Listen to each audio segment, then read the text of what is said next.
I don't know what it's like for you, but for me you are still everywhere. मुझे नहीं मालूम अब तुम्हारे दिल का माहौल कैसा है, मगर मेरे लिए तो अब भी हर एक शय में, हर एक ख्वाब में, हर एक ख्याल में, हर एक रंग में, मेरी रगों में दौड़ते हुए लहू के एक एक जर्रे में, चीज़ों को देखने के नजरिए में, फैसला लेने के ढंग में, सिर्फ तुम ही तुम हो। हर एक चीज़ में तुम ही तुम नजर आती हो। जिस समत भी देखो नजर आता है कि तुम हो। ए जाने जहां ये कोई तुमसा है कि तुम हो।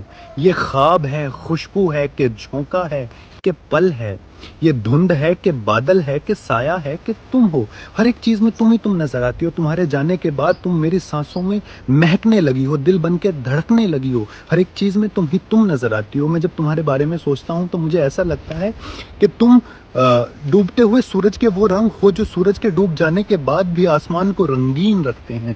तुम वादियों में, घाटियों में गूंजती हुई वो एक गूंज हो कि आवाज के बंद होने के बाद भी घंटों गूंजती रहती है। तुम गीली मिट्टी की खुशबू की तरह हो जो बारिश बंद हो जाने के बाद भी आती रहती है। तुम्हारे जाने के बाद तुम्हारा अस्तित्व मेरे भीतर उतना है कि इतना तो मेरे भीतर मेरे खुद का नहीं है।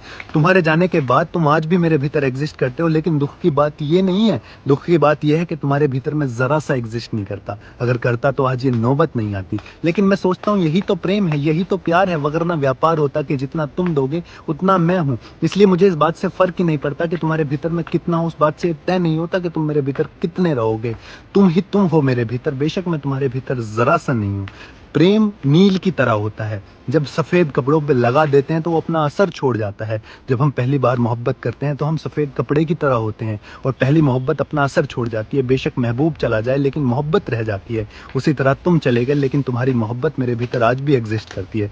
तभी तो तुम्हारी पसंदीदा बटर स्कॉच खाते हुए तुम्हारी याद आ जाती है।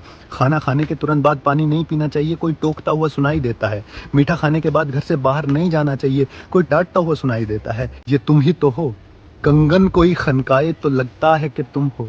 हर बात पे इतराए तो लगता है कि तुम हो। देकर के बहाने कोई जब कोलो कसम से एक रोज मुकर जाए तो लगता है कि तुम हो। अखबार बदलते हुए अलमारियों के जब खत कोई निकल आए तो लगता है कि तुम हो। तभी तो खाना खाते हुए, गीत गाते हुए, कोई फिल्म देखते हुए, कोई जोक सुनते हुए मैं सोचता हूँ कि तुम होती तो कैसा होता। तुम इस बात पे कितनी हंसती, तुम उस बात पे कितनी हैरान होती। तुम होती तो ऐसा होता, तुम होती तो वैसा होता। मैं और मेरी तन्हाई अक्सर ये बातें करती हैं।